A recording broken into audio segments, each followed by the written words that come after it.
The Sixers have a lot of money that they're going to have this summer. So do they go out there and say we're going to go get a A-list player and a via a trade, or do they wait? What about Doc Rivers' son's Auston Rivers' comments about the Sixers doing his dad dirty? We'll talk about those things, those two things, and more next on Locked On 76ers. You are Locked On 76ers, your daily Philadelphia 76ers podcast. Part of the Locked On Podcast Network, your team every day.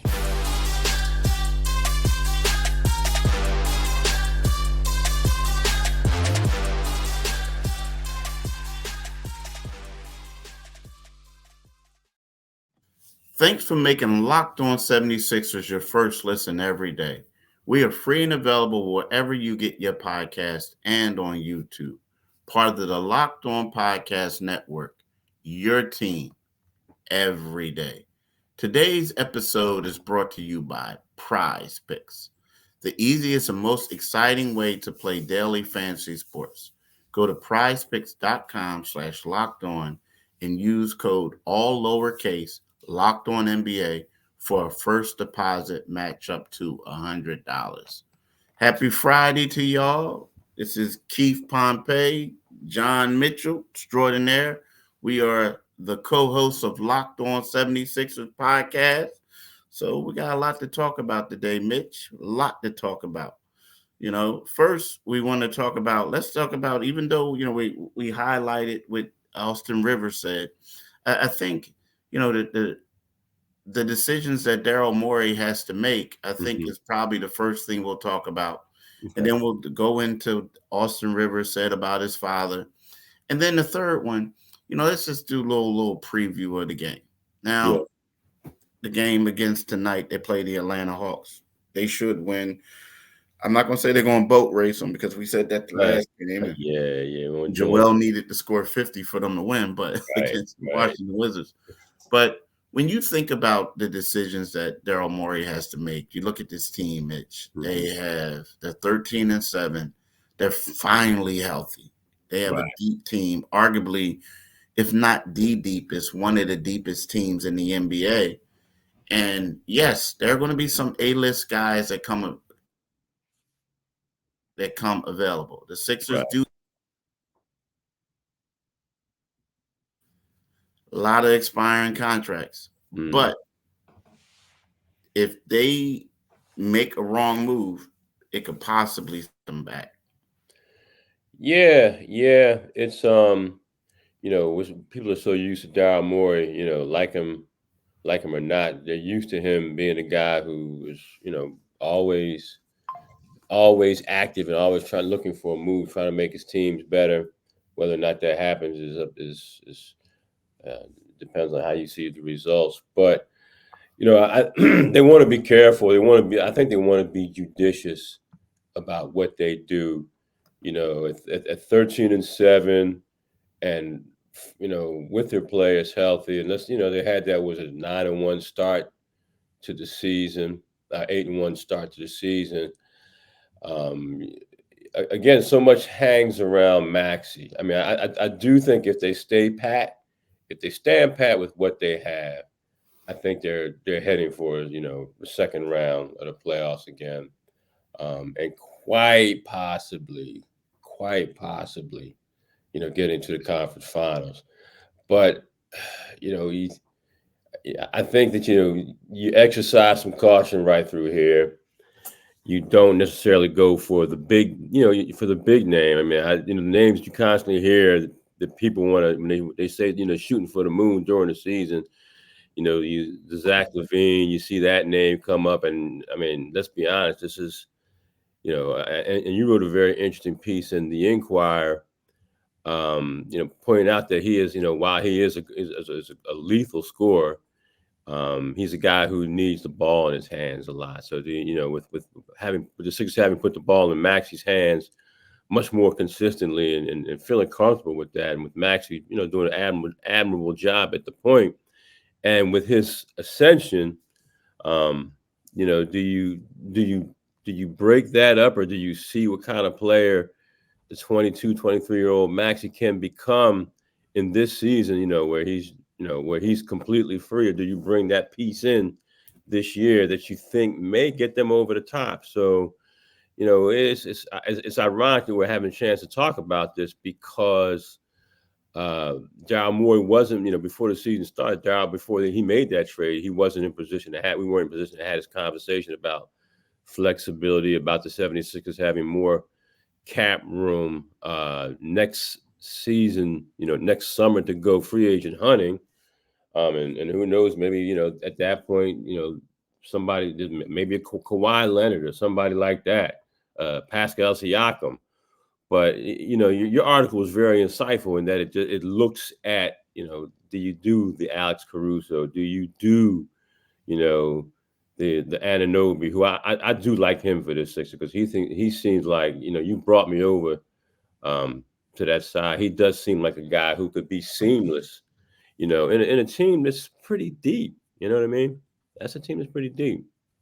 Yeah, it's funny because like you look at it, right now we talked about Kawhi, right? So the top free agent for this upcoming summer is Kawhi Leonard, right? Mm-hmm. Number 2 is Pascal Siakam.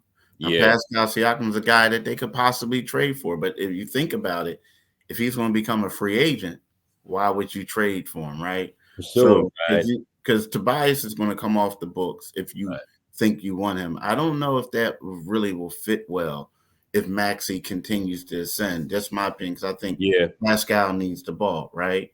So then you have Paul George, another guy, right? Mm-hmm. LeBron James, but you got to draft Bronny. They're not going to go back to James Harden, right?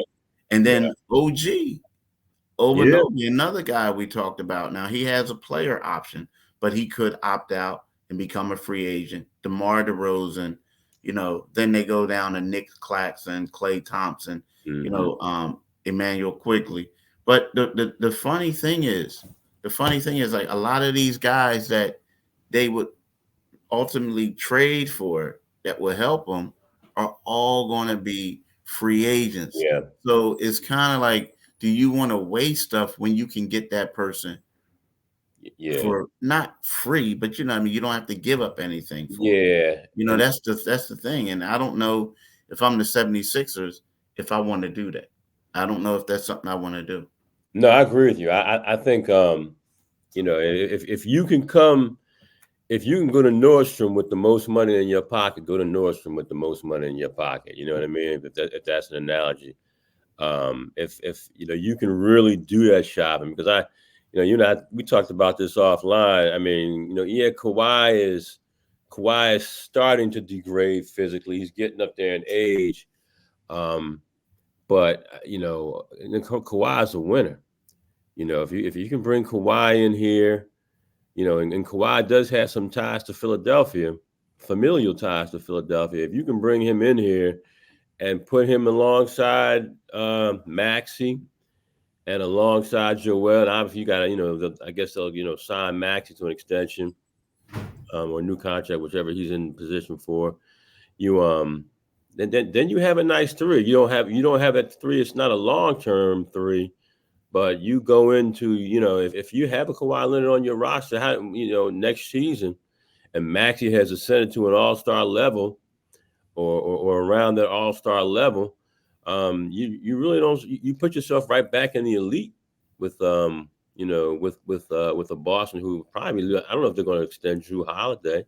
But they are. That's the plan, and that's the funny thing, because he should be one of the top free agents. Right, he has a player option, but the Celtics are they explain to give him a nice extension this summer. But I love my chances, and I'm a Pascal Siakam guy. I know you think that he needs the ball in his hands more, but I think. I look at Pascal Siakam. I think he would come here playing for Nick Nurse and knowing that this is a guy who, you feel like he trusts Nick Nurse and he knows he would be number 2 on the pecking order to Joel. And we have to adjust his game. But I like how he gets his hands on his ball. I like to play around the rim. I like a lot of things. So I might, again, I'm glad you wrote the article you wrote, because it wasn't just let me throw something up on the internet and get some hits. Let me put some thought into it, and let's see what realistically is out there and what the ramifications are, for making a trade during the season, which would take away some of, a guy you can possibly sign for free. Well, not for free, but without it costing you something for the 2024-2025 season. Yeah. Well, look, what we want to do is we could debate this and talk about this forever, because there's a lot of, it's a good conversation piece. But when we get back, though, one thing I want to talk about is Auston Rivers' comments about the 76ers doing his dad dirty that he said on ESPN's First Take, because we're going to talk about that. That's something, another topic we could talk about for days, but we're going to spend a couple minutes, to talk about that when we get done talking about PrizePicks, right? See, James, called you James, John. That's okay, man. like James, because you know why? Because James Harden is listed as one of the top free agents that people could go after, but the Sixers ain't going to do that. Yeah, but people just don't understand in your job, and I understand because I did it. When you say somebody's name so much, it just pops up in your head. Yeah, well, yeah, but that was that. Yeah, that's just crazy. But maybe your mom should have named you James. But look, PrizePicks is the largest daily fantasy sports platform in North America. We're the easiest and most exciting way to play daily fantasy sports. It's just you against the numbers. Instead of battling thousands of other players, including pros and sharks, you pick more than or less than 2 to 6 player stat projections and watch the winnings roll in. With the basketball season here, you can now pick combo projections across football and basketball from the Specials League, a league created specifically for combo projections that include 2 or more players from different sports or leagues. For example, LeBron James plus Travis Kelce at a 10.5 combo of 3-pointers made plus receptions. And then also for the guys who like, just regular fans and stuff like that, you can play along some of PrizePicks' favorite players like rapper Meek Mill and comedian Andrew Schultz. You can now find community plays under the promo tab of the app to view the entries from some of the biggest names in the PrizePicks community each week, right? So that's exciting. So what you do is you go to prizepicks.com/LockedOnNBA and use the code LockedOnNBA for the first deposit match up to $100. Again, go to prizepicks.com/LockedOnNBA and use the code LockedOnNBA for a first deposit match to $100. It's highly encouraged to play this thing. I'm telling you, you're going to have a lot of fun with it. A lot of fun with the daily fantasy sports made easy. No, John, when we talk about, the Sixers, the last couple of years, Doc Rivers, last 3 years, Doc Rivers was the coach.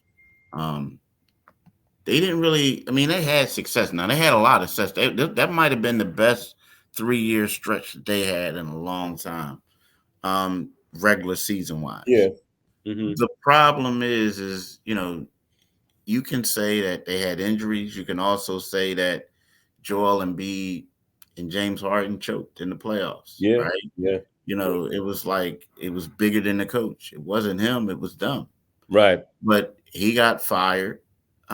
It was one of those things where it's well documented that him and James didn't see eye to eye. It's well documented that him and Daryl Morey had different philosophies in regards to running the team and coaching the team. Right. And now his son Auston Rivers is coming out saying they did his father dirty. Yeah. Well, what's your thoughts on the comments that was made about them doing his father dirty? Well, I saw that clip and saw what he said on First Take, and I think if you're going to say they did your father dirty, I think you should add specifics, because conversations between a father and a son are as intimate gets, and you're no longer in the league. You have a burgeoning commentator career after 11, 12 years in the league. I think you should come out and say specifically and not leave to conjecture. And that's what so many people do. If he did you dirt, if he did your father dirty, your father's got a comfy job, and your father, who I covered him when he was with the Celtics, but and he's one of my favorite people. But I think you should go out there. You should put it out there on Front Street. Give us the real dirt. How did they do him dirty? I mean, Doc kind of, I wouldn't say Doc Ward's welcome out, because that whole thing collapsed. That whole situation collapsed when Ben just quit, and I had sympathy for Doc, because you have a guy, who 1 minute, one season he's an all-star, and the next you get into the playoffs and he's scared to dunk on a 5'10" point guard, in Ben Simmons. So you have a guy who completely and utterly freezes up, who you really can't play in the fourth quarter playoff. By the same token, if you go back, to that Atlanta series, I mean, they still gave up 2 20-point leads in that series, and you just can't do that. So you have to find a way to coach out of that. But, I really would love to hear what Auston says, the 76ers, how they did him dirty. Because, we talked about this earlier. A lot of people leave Philadelphia and just have a bad taste in their mouths.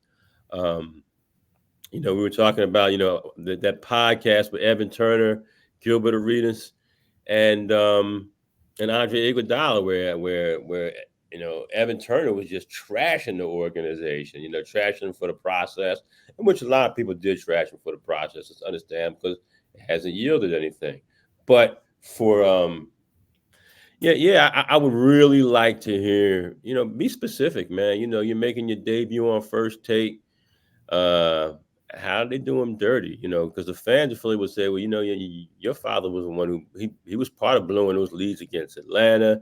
He was part of the reason, they 1 year they finished, I think it was that year, they finished the best record in the conference and just didn't advance. So, I don't know, but it's interesting to hear yet another person, take shots at the organization like Auston Rivers didn't. He clearly fired shots at the 76ers. So, but don't leave us in the dark, bro. If you're going to put it out there, man up. Yeah. Now, the thing is, it was a bad situation from the start, if we're going to be real with it. So I'm talking about the Doc Rivers and Daryl Morey situation. Like, and what I mean by that is, you hire the coach before you hire the general manager or the president. When he was hired, everybody was under the impression, and the thought process was that he was going to be the guy. Like, Elton Brand was going to be the GM, this and that, but they were going to work lock in step, whatever, right? Yeah, and I mean, Doc was in there. He had his assistant. They was like interviewing everybody, like everybody who was on staff, to see who these people were going to be, this and that. He had more power than a typical coach. Right. What I mean by interviewing people, I mean like the people who were on staff, they were sitting down meeting with them, having discussions with them, everybody. And then all of a sudden, Daryl Morey comes in. And then you're like, oh, okay.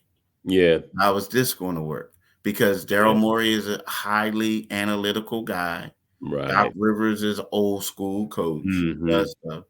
And they didn't always see eye to eye in things. Right. And it was just a bad situation, because, it was like they got different beliefs and in the way to run the program, the way the coach, because people forget Doc used to be he used to run the show in the Clippers for much of his team. Yeah. So, you have him, and then each year somebody else is the fall guy. I mean, they don't get rid of, think about it. Doc, when they traded Ben Simmons, they got rid of son-in-law, Steph Curry. They also got rid of Drummond, Andre Drummond. Now, the thing that a lot of people probably forget is that he knew Drummond since he was in high school, because Drummond was like best friends and roommates with Doc Rivers' adopted son.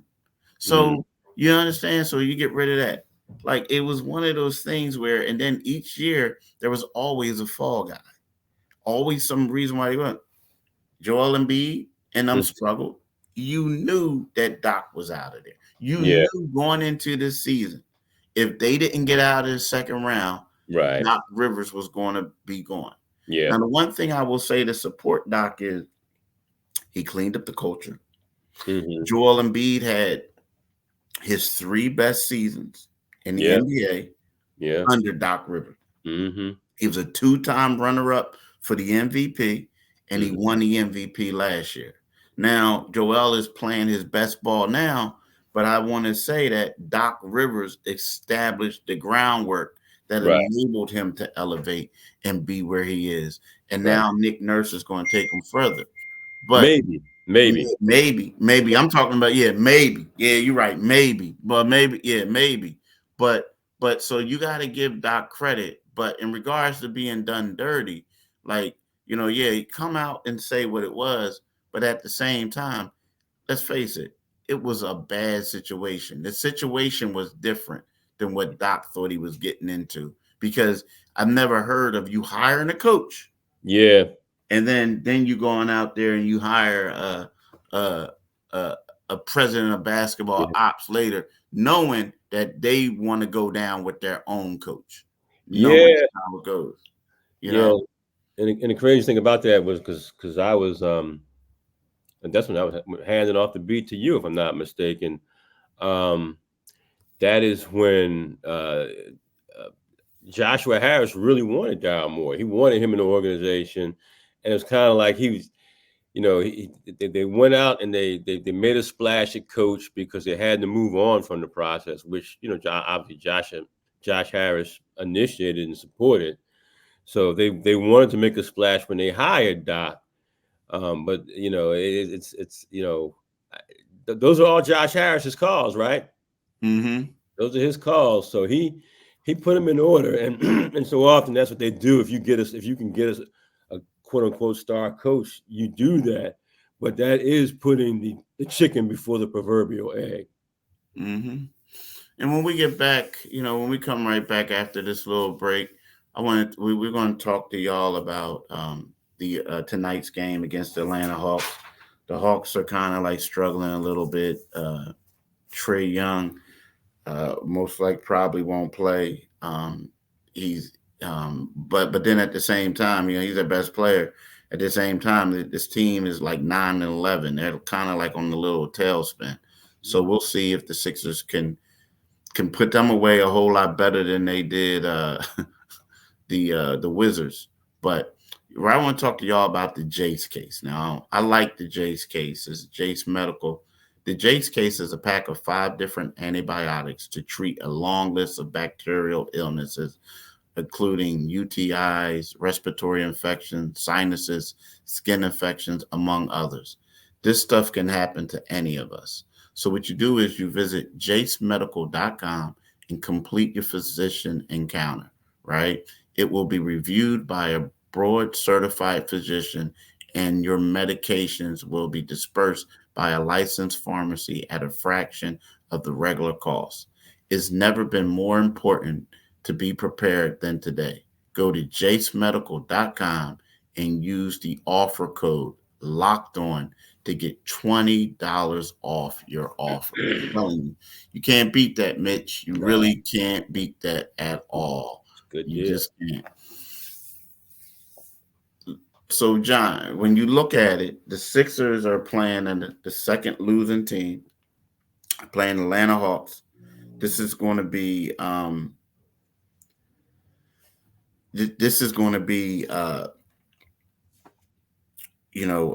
another game that's, I'm not going to say a barometer, but it's a game that you look at them and you say, y'all got to come out and play hard and put this team away, because you don't want this team to come in here thinking they got hope, and then all of a sudden guys get tight. Yeah. So I think I know it sounds crazy to say a 9-11 team, but they're playing. But I think it's an important game for the Sixers. Yeah, well, it's a game that they should win. Excuse me. It's a game they should win. Perhaps no Trae Young. That's 27 close, 27 points out of their lineup. They do have guys who can score, but they're Atlanta. They're a team that's a middle of the pack team. They've lost 4 of their last 5 games. The Sixers. This is one. It's the NBA. Don't look past them. Look directly at them and beat them comfortably, and don't have to rely on another monster effort from Joel Embiid. This is a game I'd like to see Kelly Oubre really, step up and assert himself again, and get some momentum going into this roster, into this schedule, which is pretty easy for them, in the coming days ahead. It's another good place to get a good start against a team that, again, we see Atlanta. And one thing I will say, how can you be hot Atlanta and not attract any free agents? That's been a mystery to me my whole life, how they could not attract players to that wonderful city down there. But I digress. But yeah, I think the Sixers should be able to put them away, and they should be able to put them away relatively easy. But it's a Friday night, and it's one game in 82. And if they don't break out of that mold that they were in against Washington on Wednesday, where they kind of just go through the motions, they'll find themselves in a dogfight. Yeah, and the funny thing is, we talk about it, like hot Atlanta. I guess it depends on what you're into, right? Like, or like, here's the deal. Like, you hear like when players go there, a lot of players they stay there, like meaning. They may get traded to another team, but their home base is in the Atlanta suburbs, right? Because of the cost of living, the weather, the stuff to do. It's a nice city. It's a nice city. It's a nice city. You like Atlanta more than Houston, though? You know what? Hot Atlanta. I like Houston because the traffic's not as bad. And Houston has a lot of the same things that Atlanta has. It has a lot. Yeah, so it's a good city. It's definitely a good city for brothers, man. What about Miami? You like Miami? I think Miami is good, but it's not. It has the eye candy in the beach area. Yeah, it has that eye candy, and it has the eye candy in the arena. But I prefer Houston. I prefer Houston and probably Atlanta. If I'm just going to go visit one, I prefer Miami. I would agree. Yeah, Houston is very underrated. But like when we look at this team, right? So I'm looking at this team right now, the Atlanta Hawks. So they lost 4 of their last 5 games, right? So you look at the teams they lost to. Not really bad losses. They lost to the Boston Celtics on November the 16th. They lost by 10. Trae Young had 33 points, right? Then they go and they lose to Cleveland. They lost it on 128 to 105. And Bogdanovich had 18 points to lead them. Then they go to San Antonio and they beat San Antonio by 2 points. Everybody beat San Antonio. Huh? Everybody beat San Antonio. Yeah, 137 to 135. Trae Young had 45 points. They lose to Milwaukee 132 to 121. Trae has 32 points. And they lose to Brooklyn on Wednesday 114 to 113. And Trae has 30 points, right? So Trae Young has been balling. The problem is with me is, when I always hear about Trae Young balling and stuff like that. Now, again, I get it. He also led the team in assists in most of those games, right? Right. But he can be such a ball dominant player that you wonder if other guys getting their shot. Now, again, 32 points, 12 assists, 45 points, 14 assists. You know what I mean? 33.7 assists. That's a pretty good, that's an okay stat line. But to me, my wonder is it too much of him and not because you got some other guards now. Yeah, But is it Murray. just too Yeah. much of him? You know? Yeah. No, I mean, he's clearly their best player. But you got Murray there, you got Bogdanovich, you even got your boy, homeboy DeAndre Hunter there. Really, I thought that team would begin ascending after they eliminated the Sixers a few years back. They just haven't been able to put it together. Yeah, it's crazy. Um, and Trey, Trey has proven a lot of people wrong. If you recall, people were starting to say, is he right there with Luka? Now it's kind of hard for him to be right there with Luka because he's only 5'11", 6 feet. But again, Luka has his defensive deficiencies that are well documented. So it's a team coming in here. The Sixers, I still think the Sixers should beat them. And if Trey he's far and away their best player. He's far and away. He doesn't. It's sort of like we have Embiid here. It's their best player. Yeah. The only problem I have about them is like, dude, this is like their third coach in X amount of years, like a short time. And it just seemed like forever reason, the coaches don't really get along with the best player. And they tend to lose their jobs. And that's something that they got to correct. Now, I don't know what it's like this year with Quinn Snyder. Maybe it's better, but, in the past, that's been an issue. And, that's just a problem that they need to fix. It's been that way. It's just been that way for so long. Yeah. They're like one of those teams on the outer periphery of the NBA that nobody, they show up in the playoffs every now and then, and then they just kind of just go back to being the Atlanta Hawks. I know, right? Well, look, y'all, we want to thank y'all for listening. This is a podcast that's free and available wherever you get your podcasts at.